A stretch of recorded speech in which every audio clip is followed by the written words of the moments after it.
Check, check. One more time. Check, check, check. That's all you have to do. So, if someone else is talking, if it's only her, oh.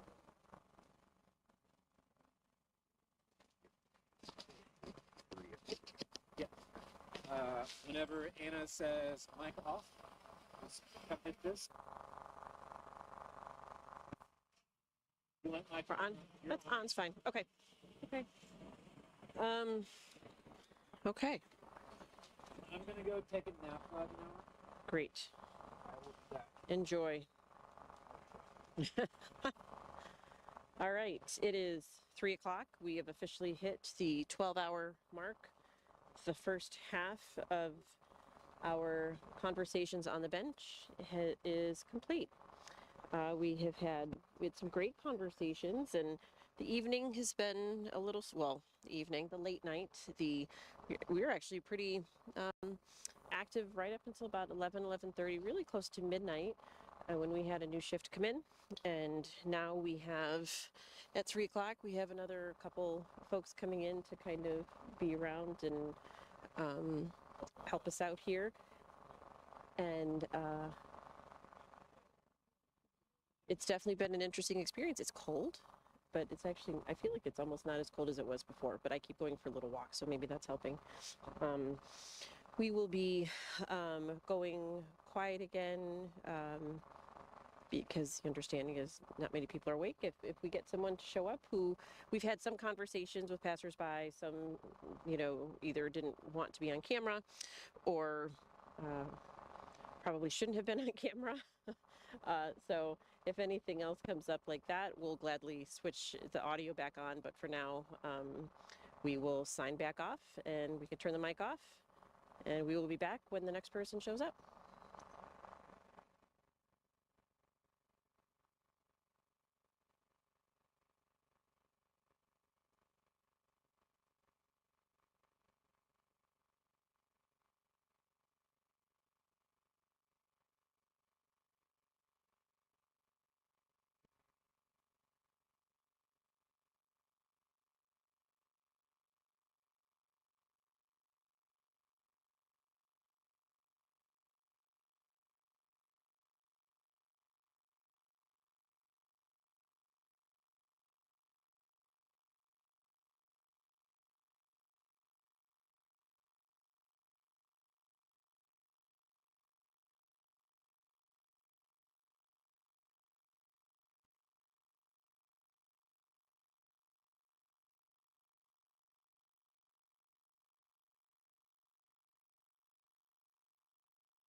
Well, we have our first, first of the morning, I think.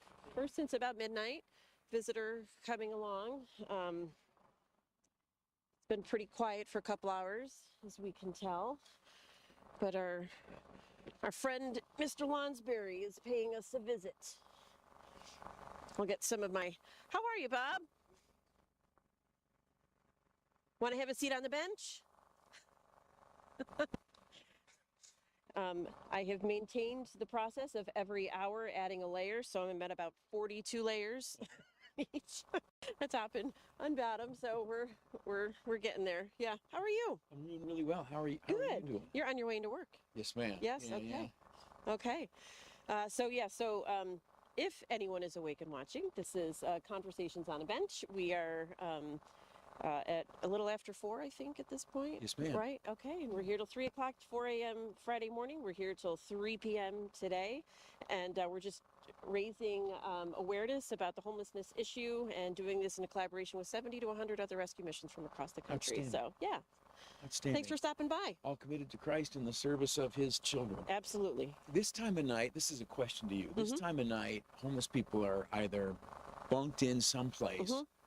You think of the entrance of the Unitarian Church. Mm-hmm. They'll be in Mm-hmm. there by now. Mm-hmm. And also, I think this time of night, there are a lot of walkers. Yeah.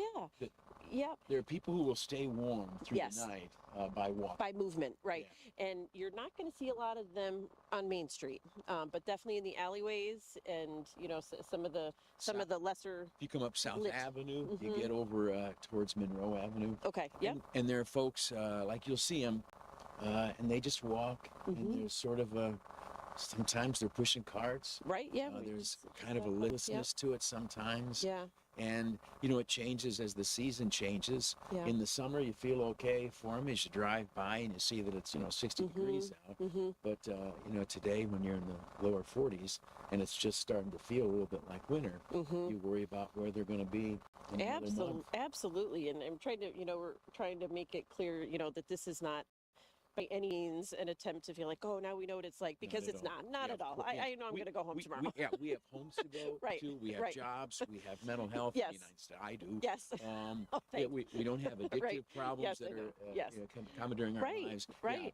Yeah, And not I at can all. go, and I've just been kind of keeping myself warm by walking around, every so often, just walking around to stay warm and knowing that, I can do that for Yeah. now and go home tomorrow. Yeah. So, yeah. So, this is, I know that, we've talked about this issue before. One of the things we've been touching on throughout this whole time is raising awareness about really why people have to come to our shelter. And so much of it has to do with, as much as people want to kind of say it's lack of affordable housing, which there's certainly a degree of that, but so much of what we see is just untreated mental illness and untreated addiction. I'm ignorant about this field. You're Mhm. the expert. I think that lack of appropriate shelter may impact people who are functioning at this level here. Mm-hmm. And I think there's a gradient of who serves whom. Mm-hmm. And I think that you probably are serving people who are about here, Mm-hmm. who have great dysfunction in their life. Mhm. Occasionally somebody comes through your shelter who simply as they got divorced, they lost a job, Right. and in a few months they're gonna get on their feet because they're Right. staying with you, they're saving a little bit of money while they work during the day. But a lot of folks here at the dysfunctional level, I honestly, you and in the Sister Grace people Mm-hmm. Mm-hmm. are taking care of the bottom quarter, I think, Mhm. of homeless people who are plagued by demons. They have, Absolutely. some of them have horrific addiction issues. Mm-hmm. Others of them are profoundly mentally ill. Yeah. And And- yeah. Go ahead. No, but that's exactly what we're seeing. And one Yeah. increased phenomenon that I've noticed of late, like out running during Mm-hmm. the day, is that, and I don't know if this is the type of drugs, I've asked the police and the AMR people, are they taking Mhm. different drugs right now? But seeing people in the day who are actively, loudly hallucinating, Mm-hmm. who will be walking down the street or sitting at a bus stop and shouting at no one. Mm-hmm.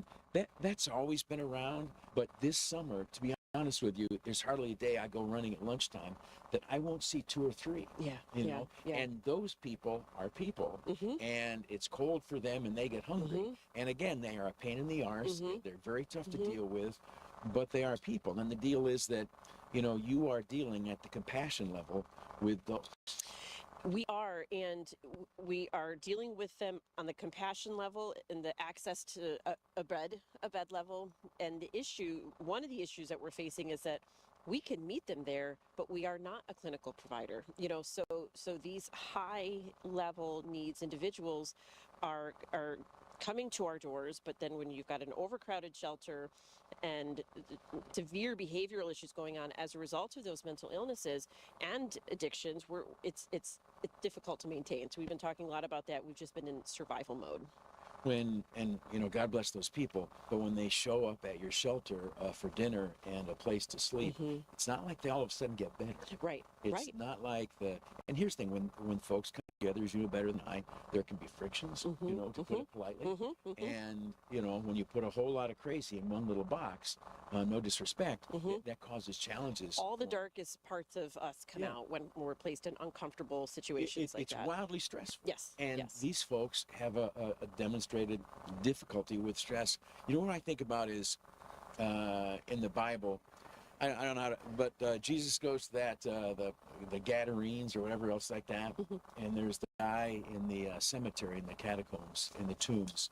It says that he's cutting himself and crying all the time, and Jesus comes and casts the devils out, legion or whatever else like that, and then he sits down and he's all calm and dressed, and everybody goes, oh my gosh, and we all think about the devil's going to the pigs and running down into the lake, but that guy in the tombs and the catacombs crying at night, cutting himself, that's who you're serving. Yes, that is, and more are showing up like that. We were one of the folks I was talking to earlier, we were talking about this. It's because we're seeing this issue more and more, people are starting to talk about the deinstitutionalization, that happened back in the 80s. And now, as we're seeing this become such a prominent issue, we hesitate to use, we shy away from using words like reinstitutionalization, but at the same time, there are needs that are being unmet. And again, providing a bed for someone like that is critical, is necessary, but it can't end there. It gets us through till tomorrow. And today, getting through to tomorrow is a good thing. And for a century or so, that's what you guys have been doing. And one thing that I think in terms of institutions and such, it's how we say it and how we hear it. Because we sometimes accidentally say it like lock them up, and we sometimes hear it like, oh my gosh, you're oppressing these poor people. But in fact, compassion is allowing people to have structure, treatment, food, access to medical care, cleanliness, safety from the environment. Because these folks walking these streets out here tonight, we sometimes think of them as perpetrators of violence and crime, and sometimes they are. But also, of course, they are every day, day in and day out, potential victims of violence and crime. Absolutely. And a place where they could go. Here's the thing. Every morning I drive up South Avenue, I drive past the old Rochester Psychiatric Center, where my mother spent 2 years of her life. Things came apart. And while that was not ideal, it was a heaven and a haven for her. And there are folks out there tonight. I mean, you're sitting here. I've been here like 10 minutes. I'm half shivering.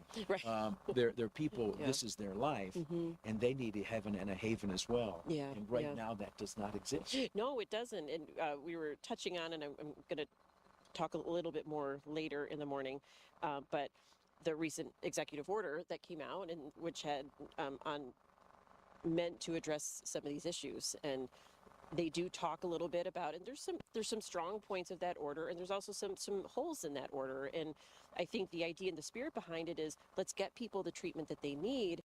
Let's not let folks just wander the streets hallucinating and without any access to any other additional support.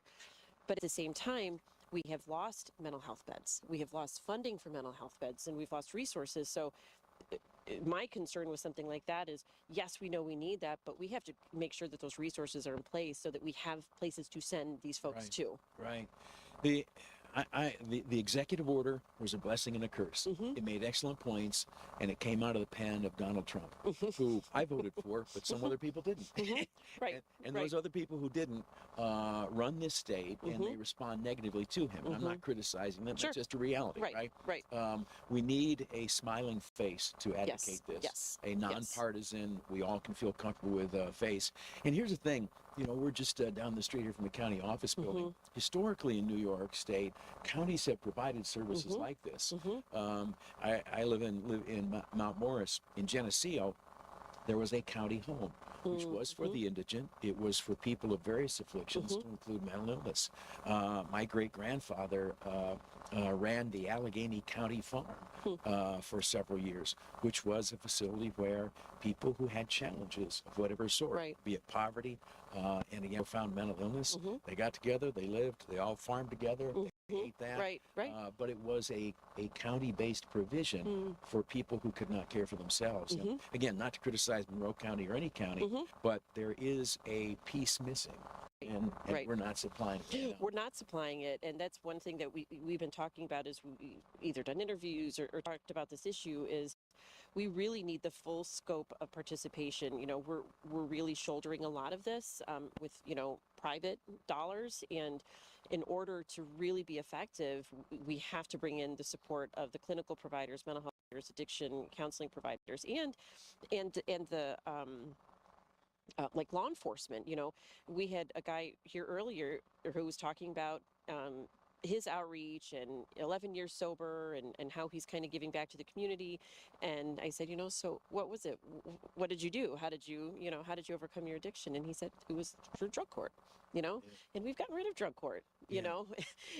And here's the thing, and I'm not being critical of anybody political, but misguided compassion can sometimes slit the throat of the people you think you're helping. And odd as it seems, turning people out of jail without bail has shut off so many opportunities for service and benefit. In Monroe County alone, you know better than I, Baxter at that jail has got programs of every sort. But if no one goes to that jail, they don't access them. And here's the thing too, you mentioned addiction, whatever else like that. There are a few of us, myself included, who 60 miles an hour into the brick wall have been awakened by reality to our dysfunction. Sometimes spending the night in jail or a couple days in jail is an opportunity for somebody to think and realize, man, I have effed up my life. And that is not a curse, that's a blessing. That's right. They walk out of that jail with an opportunity to be better. And if you take away some of that, you're not helping them. It's almost every single person I talk to, if not everyone I talk to, who's going through our program, who has been through our program, has said, you know, when we ask questions like, what is it about this program that was different? You know, many folks have been through multiple programs before, and they always say two things: it's the structure, and it's the spirit. It's the faith base. You know, and because those are the things that, you know, the faith foundation is the thing that we know is going to outlast anything that we provide materially. You know, it's gonna outlast all the things that they do, whether it's relationships, jobs, you know, all of those things. The faith, building that faith foundation, is what is going to outlast all the other things that can be provided here or anywhere. And then the structure is what actually helps give them that routine and accountability to be able to, you know, to move through and into that new phase in their life in sobriety. And relative to sobriety, you know, there's the traditional 12-step approach. Some people like that, some people don't. Whatever you do or don't think about it, it boils down to initially, at least the first 3 steps. I can't do it. God can. I'm going to let him. And there is power in that.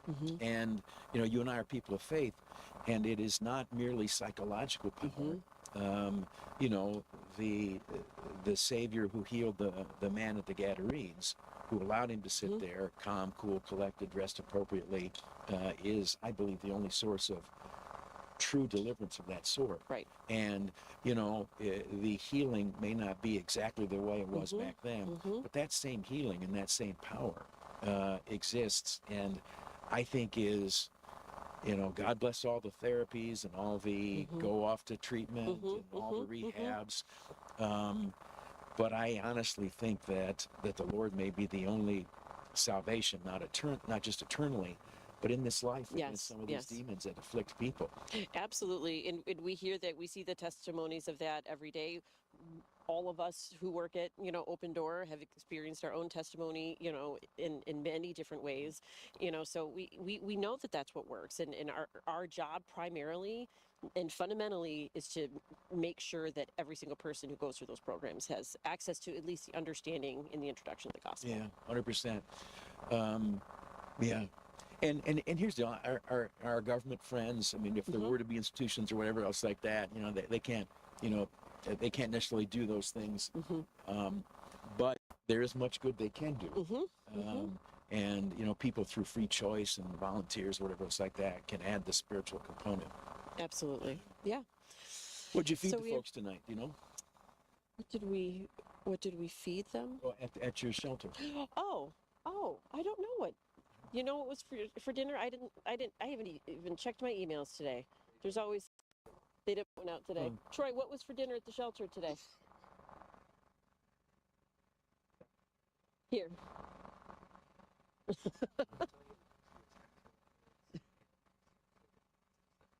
Enchiladas and pasta salad. That's outstanding. Okay. Yeah, Yes. very good. That's good Yes. solid carbohydrates Yeah, right right, there. right. And that's what you need, especially Keep with them cold keep weather them warm. coming on. Right. Yeah. Right. Here's the deal. Yeah. I've wondered is many people look the other way from this issue, not because they're bad people, but because it's disquieting. It hurts your heart, right? You think, my gosh, I don't want to be a witness to that suffering. You've got your nose in it every day and have for years. How do you sustain yourself? How do you not go home and cry at night? Well, sometimes I do. But for the most part, it's certainly, I start my day in the Word and in prayer, and that at least kind of gets me going and gets me started on the right track. And I've definitely, I think when I started doing this, I really absorbed a lot of it and did not have the right outlets. Over the years, I've learned the importance of that through almost wanting to just walk away multiple times and being, pretty burnt out. But I have my outlets. I have my family. There's one of my family members right there. That's my son, Troy. I have, and I now, as we talked about the other day, I now have a husband at home who is incredibly supportive. And that's great. And I have my personal things. I love to go see music, and I love to fly fish, and I love to be outside and hike. And those are the things that help me get kind of re-energized, after kind of the challenges that I have to deal with at work every day. So that's what sustains me. Yeah, that's outstanding. It's funny, it's just sitting here thinking, over the years that I've been downtown, Rochester, a lot's changed. Used to be, I think, Volunteers of America building, maybe right there, which took folks in. That building's new. Yep. There Just used to be a week. lot of people who works downtown, but your facility down here, where La Madonna dalla Strada currently is, that has been a constant. Yeah, it has. It has.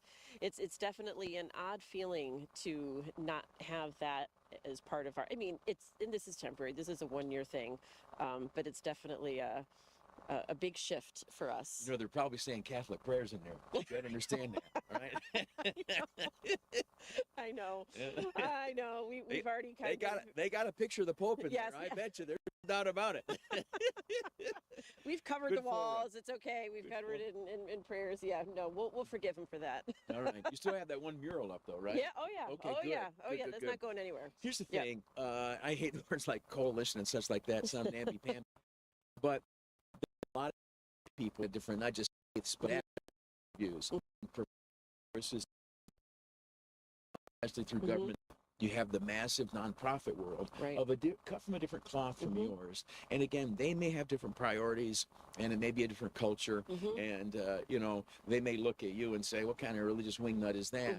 But the thing is that the mix requires all of you. It really does. And if there is to be like some, I don't know, solution's not the right word, but if there's to be some large effort, and if that does involve institutions or whatever else like that, it will have to be everybody. And it has to include the full scope. I talk a lot when I talk about HUD policy and all of that, where where we really experience a downfall in our approach to homelessness is when HUD switched the HUD funding policies to this happened in 2013, this housing first only approach, and all the dollars became focused on permanent supportive housing, chronically homeless single adults, and since then largely families, children, women have been the ones left behind. Emergency housing, transitional housing.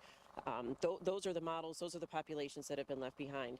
And so we know our biggest advocacy point is open up the dialogue to understand all the different models of housing and embrace all of them, because and even in our little community here, that's what we're doing here with this partnership with Sister Grace, is saying, we know that we need to elevate our level of care for individuals. We're not okay anymore with just existing in survival mode. We need to meet people at the root of where they are and get them to the next step. So we're providing an environment for that to happen now in an environment that's better suited for that over here in North Plymouth. But that has opened the door for Sister Grace to come in and say, or her people, to be able to come in and say, we're going to do this work in a more kind of, whether it's low barrier or folks that are a little more in need of that level of care that only just gets to the point of survival. And we need all of that. We need all of that up until the gospel-based residential recovery program. We need the full scope of program models and solutions. Yeah. One of the challenges, and you're a good-hearted person, I'm a cold-hearted jerk, but one of the challenges, I think, is that doing good can be an industry, and industries perpetuate self-interest. And so, for example,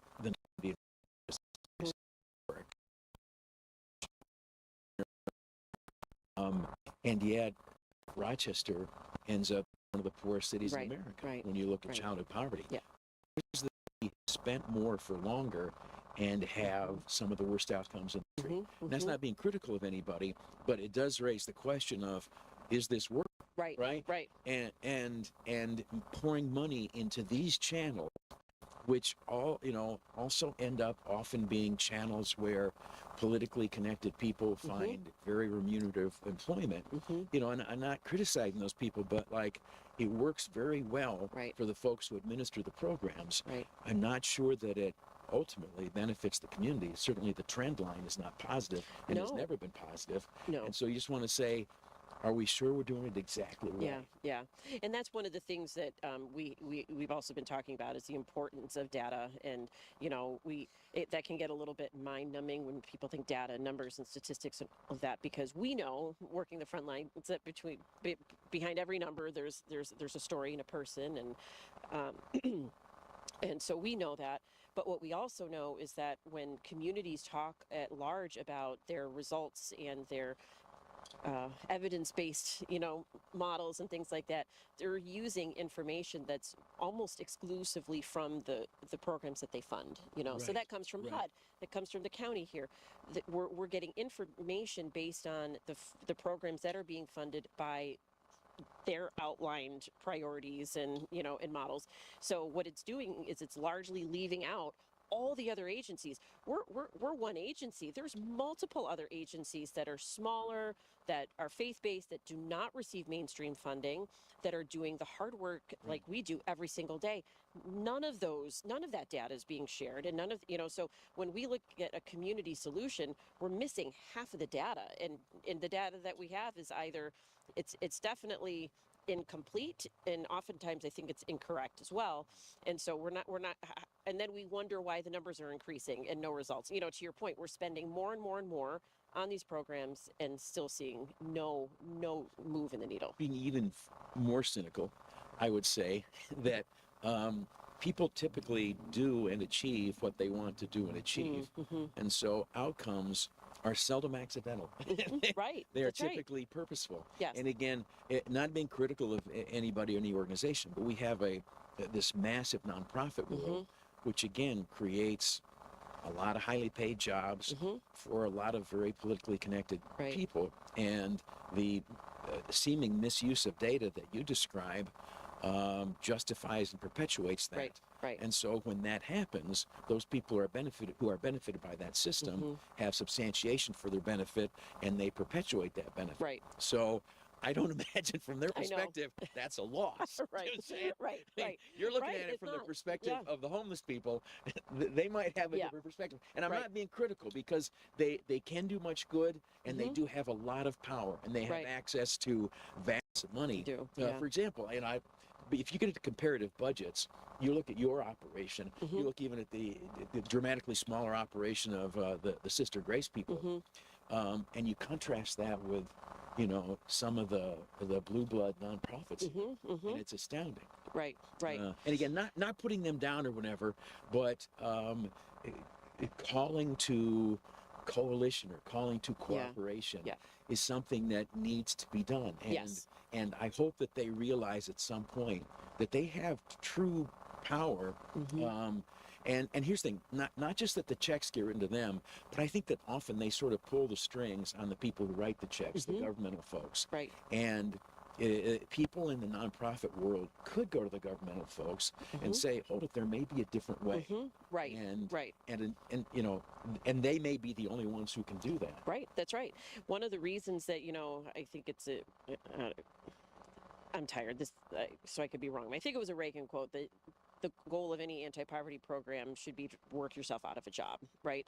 That's what it should be. Right.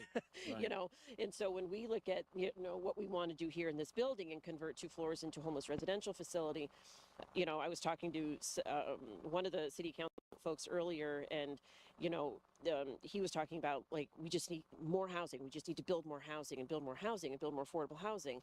And I look at it and say, is this a guy from a nonprofit that is landlord for affordable housing? Because there are those. There are a lot of those. I don't think let's this go one, but let's go up Clinton Avenue. I'll show you some. Right. And and while I absolutely agree with that, we also, as an organization, our goal is for people to never ever have to come back here again.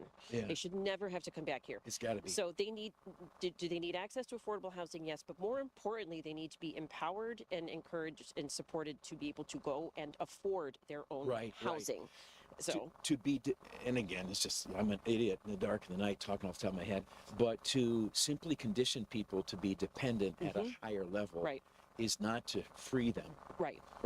And you want to free them from whatever demons and difficulties they're facing. You also want to free them from dependence on government or anybody else. Right. To be, so again, here's where we want to be. If I take you here and I make this position permanent for you through dependence on my government program, I don't know that I've really helped you out. No, and that's why with this model, we want to be able to say, okay, you come in here and we're going to be able to attack the root cause of what led you here and get you to the next step and get you to the point that you can afford your own housing. And there are always going to be folks that will just never get there. There's always going to be. So we want to save the space for them. Right. And that may be, we need our institution here. We need kind of transitory shelter here for, I'm going to get back on my feet. Yep. And then for those who can stand on their own, we need a way to get them there. Right. By a means that involves our assistance, but mostly them climbing the ladder themselves. Right. And if we just continue to, even if we just continue to build more shelters or build more affordable housing, all we're going to do is fill those units and then have to build more. So we create a bottleneck, then we have to build more. Instead of getting to the point where we're saying, you know what, no, this is actually and truly transitional, where you're coming in a state of trauma and chaos and uncertainty but when you leave, you're going to a place of certainty and purpose and transformation, and that's what we do, so that we don't have to, because like I said, we would just have to go, we could build buildings everywhere and just fill them. And if we're not going to be purposeful and intentional about where we're sending them when they leave, we're just going to expand the problem. My last cynical observation, I'll get out of here. But if your intent is to perpetuate your power base and to subjugate the population, you know what? Putting them all in towers is a really good idea. It really is. It really is. Yeah. All right, I have to go to a place on that pleasant note, warmth and radio broadcasting. Okay, why don't you sit right. here for another 12 hours? Okay. No, down 9, right? 9, almost down to 9. 3 o'clock in the afternoon. 3 in the afternoon. 3 p.m. we started. 3 p.m. Are to you 3 people p.m. good with math or no? Okay. What time is it? 10. 9 to 5. Yeah, 9 to 5 Wait, in the morning. 9, 10? It is 10. It Oh is, my gosh. yeah. It's more than 10. It's Thank 10 you. hours and 10 minutes. Okay. Oh, thank you. Thank you Yeah, for that. Yeah. I don't see. I don't see how a human bladder could do that. You understand? No, it can't. No. We do get bathroom breaks. Yeah. What? Oh, come on. I'm this, sorry. This I thought- courtyard has existed as an outdoor porta potty for 100 long yes, enough. 100%. So we're not continuing that either. 100%. Here's the thing. If I'm ever like king of the world, I'm going to put up a lot of like. Here's the thing. People need to go to the bathroom. Yeah. And especially homeless people. Mm-hmm. And again, if you spend enough time, you build quite a collection in your mind of places people have taken a dump. Yeah. And Right. I would put up official city porta potties. Yeah, there you go. All Okay. right. Well, Yeah. I'm proud of you. I appreciate you. I pray for you. I'm in love with the mission that you do. And here's the thing: you're reaching out to the Sister Grace people, because probably sociopolitically, they're over here, Yeah. and you're over here. That's right. And I think that the two of you together ought to shout from Main Street what can be done and how people can get along. I absolutely agree. I love it all. Mercedes is working with her, and she told me today, she's like, she goes to visit her at her hospice bed, and she's like, where are we? Are we on track? Are we, is the ribbon cutting still on? Are we, she has not missed a beat. Yeah. So. Completely inappropriate to say, and I apologize for this, but I think that Sister Grace and Jimmy Carter have shown us that hospice is the word that means the last several years of your life. Yeah, yeah. God bless them both. Right, that's right. Here's the thing, right. though, and again, also inappropriate, but Jimmy Carter and Sister Grace, each at this last stage of their lives, with some kind of real passion for, I want to do a little bit more, don't walk out the door. You know what I'm saying? No. They right. hold on to life tenaciously. That's Anyway, right. That's right. Good for her. I'd like to give you back this entire bench. Too late. God bless you. Nice to see you. Thank you, Bob. Thanks so much for stopping by. We'll be here till 3. Only 4 more hours.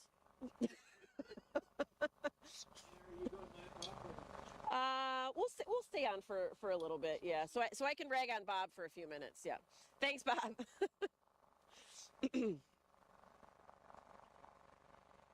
So let's see. What I would have to say about that one is that was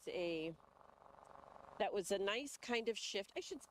I shouldn't say nice, but it was a shift from several of the conversations that we've had last night, where we were talking more about some of these kind of, like, we were talking about some of the mainstream approaches to alleviating homelessness. And again, no criticism either way. We just, when you operate outside of the government sphere, whether it's in a private nonprofit like Open Door, or even in the community where, Bob is a radio show host and gets to say whatever he wants, which I really envy, and I would love to be able to do that sometime. That, you get to think a little bit more creatively and out of the box. Sometimes I think when you're in government, and for good reason, your focus really is on government solutions. When you live in the private sector, faith-based sector, community sector, you're able to think, well, maybe that's not how it should be done, or maybe let's look at this and say, hey, if it's been done for this way for this long, for so long, with so many resources being poured into it with very little to show, why don't we come up with a different concept? Why don't we come up with a different solution? So it was good to have a little bit of a shift in conversation in that direction. And this is only the start, because we're going to have several more conversations like that today.